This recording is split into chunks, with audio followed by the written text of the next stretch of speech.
Quinta corsa, il premio Total Energies 100 Years. Sono in 7 cavalli anziani di 5-6 anni di buon livello al via, 1 Demone dei Venti, al 2 King Nass, 3 Danny La, 4 Chopin Griff, 5 Conan dei Greppi, 6 Doge Ferm, in seconda fila 7 Daphne JCP. Con cautela Conan dei Greppi, macchina che accelera, si prepara al lancio. Si ritrae Doge Ferm e si va con veloce Demone dei Venti che contiene i rivali e all'imbocco della prima piegata è al comando. Prima operazione importante riuscita per Demone dei Venti, sbaglia King Nass. Numero 2 King Nass sbaglia anche squalificato. Daphne JCP, così rimane in seconda posizione Danny La che precede numero Chopin Griff, 7 Daphne JCP squalificato. 14,7 per i primi 200 di corsa con Doge Ferm che avanza all'esterno, Demone dei Venti che ha preso la testa, in corda c'è Danny La che precede Chopin Griff e poi Conan dei Greppi.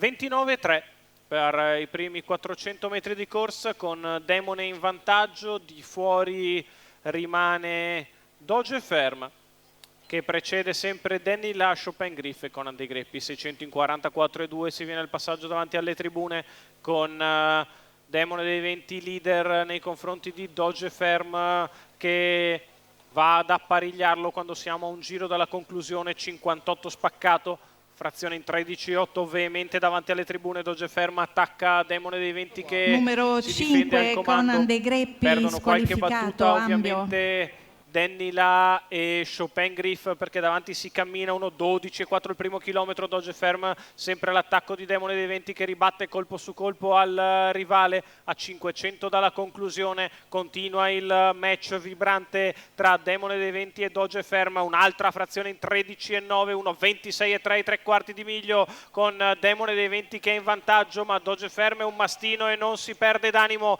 continua ad attaccarlo all'esterno all'imbocco dell'addirittura d'arrivo. Doge Ferm che attacca Demone dei Venti, quale prova una strenua difesa, ma Doge Ferm lo appariglia completamente a metà retta d'arrivo. Doge Ferm che insiste nei confronti di Demone, Doge Ferm che viene a rifinire il tutto in maniera spettacolare all'esterno, vince a media di 1:12,7, 29,8 ad arrivare, ma c'è stato un 28,3 di parziale che ha steso Demone dei Venti. Successo di Doge Ferm, Roberto Vecchione, Afrim Schmidra, i colori di Raffaele Garofalo. Altro successo per il figlio di Traders che era caduto in errore all'ultima uscita, interrompendo così una suite di vittorie. Oggi ritorna al successo, lo fa in maniera davvero dirompente all'esterno. Secondo è Demone dei Venti, mentre per il terzo posto ad ampissimo intervallo finisce Chopin Griff.